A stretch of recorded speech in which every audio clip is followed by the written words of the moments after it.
Christopher Ferguson, who is a psychology professor at Stetson University, was curious to see what kind of impact sexy TV, as he refers to it, has on teenagers and their sexual activity. Now, it is a commonly held myth that sexual content in television shows and advertisements has a negative impact on the behavior, the sexual behavior of teenagers. But what Stetson and his team of researchers found is that it's actually not the case. And if you look at the sexual behaviors of teens today, it's actually a lot more conservative than teens in the past. So we'll get to that in just a second. But first, let me tell you how he and his team did this research. It was a meta-analysis. So basically, they looked at other studies, 22 studies to be exact, with over 22,000 participants that examined the correlation between, again, what he refers to as sexy media and teenage sexual behavior. Here's what he found. Once other factors such as family, environment, personality, or even gender were controlled, sexy media exposure did not meaningfully correlate with teen sexual behavior. In fact, government data finds that teens are waiting longer than in the past to have sex, and teen pregnancy rates are at a historic low. So the sexy media does not include pornography? It does not. So this does not include pornography. This is specifically about TV shows that have sexual content in them. Softcore stuff, perhaps? Yeah, like they're making out. It's, you know, it's some grinding, perhaps? Sure. What else do they have?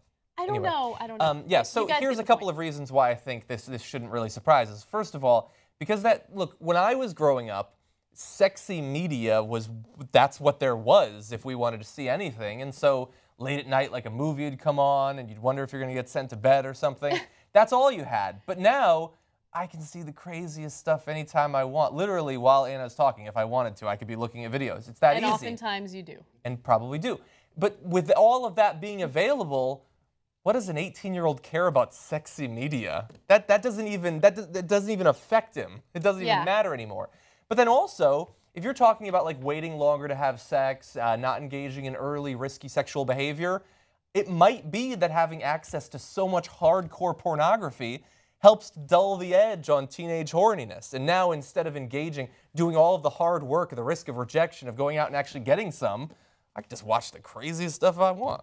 Yeah, you know, one thing that I would love to talk to him. Not me personally. I would love to talk to him a little more about his methodology, because there are some details that I question. So, for instance, during the Bush administration, he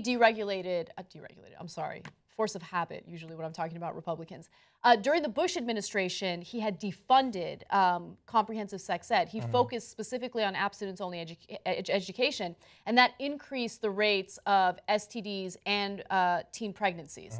And so Obama came into office and he's like, none of this isn't working. And so he started funding comprehensive sex ed, and you saw the numbers dip again, right? Teen pregnancy went down, the instances of STDs went down.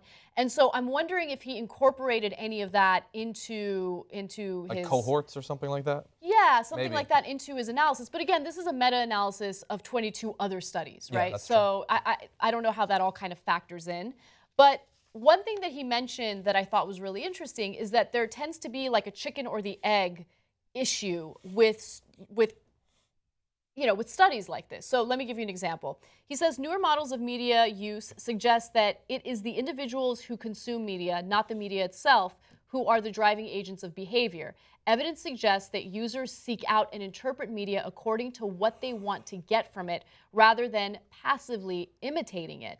So he's basically saying, like, let's stop treating teenagers like they're morons. They're not. Like, they can tell the difference between fantasy and reality. And so people who watch this type of so-called sexy media might be people who are already drawn to it anyway. Like, their sexual behavior might be a little more liberal. And that's why they're finding it. Yeah. It's not like they're like these perfectly innocent little flowers and then, oh my God, they're exposed to all this stuff. Yeah, that's probably the case. So anyway, I just think that this is really interesting, especially when, you know, debates regarding video games and violence and stuff like that comes up, because oftentimes it's the scapegoat of conservatives who don't want to focus on real societal issues and finding solutions for those problems. Yeah. Again, media is a very easy scapegoat, and it's good to have some good analysis on it.